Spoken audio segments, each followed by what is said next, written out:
Mabuhay! Welcome po muli sa howtogreatfood.com, howtogreatfilipinofood.com.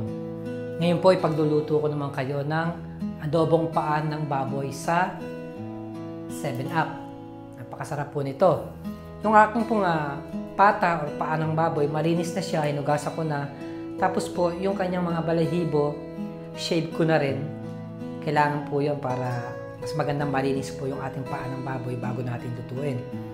Kailangan din natin ng sibuyas, pinatuyuan na dahon ng laurel, optional lamang na sili, suka, bawang, toyo, oyster sauce,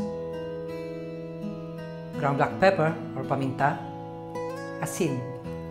Hindi na po tayo gagamit dito ng tubig. Ang gagamitin po natin ay 7-Up. Siyempre, kailangan din natin ng konting mantika. Mag-i-start na po tayo magluto ng adobong paan ng baboy sa 7-Up.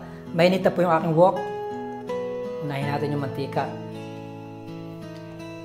Ang gagawin po natin, lulutuin lang natin sandali sa mantika yung ating pata or paan ng baboy.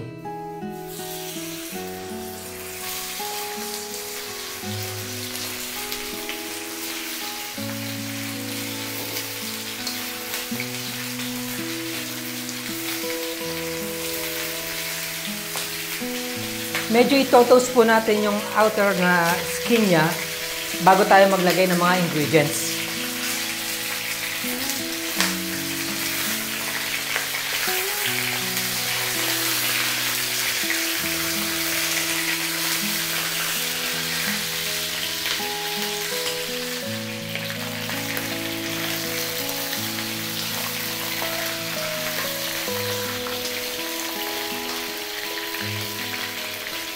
So ayan po, okay na po siya. Medyo nag-light brown na yung ating paan ng baboy.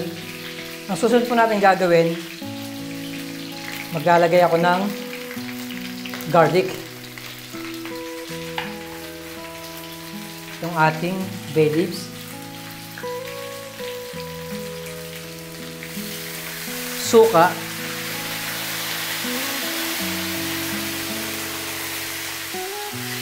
Toyo.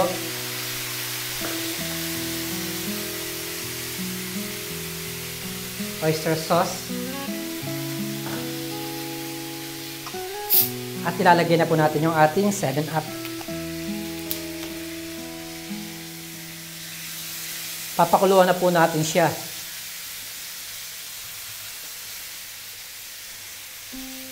Hayaan natin siyang lumambot. At once na malambot na siya, i-add na po natin yung ating sibuyas at sili. So ayan po, malambot na po yung ating paan ng baboy. Halos niluto ko siya ng mga 40 minutes. Gagawin po natin ngayon, mag-a-add na tayo ng onion. Timplahan na natin siya ng paminta at asin. Konti lang po yung asin, gawa ng maalat na po yung toyo. At mag-a-add tayo ng sili.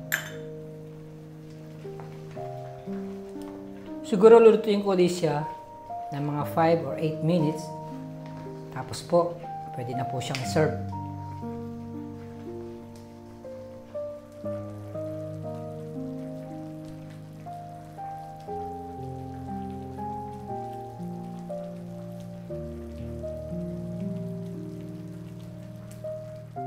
Okay guys, ito na po yung ating napakasarap na adobong paan ng baboy sa 7-Up.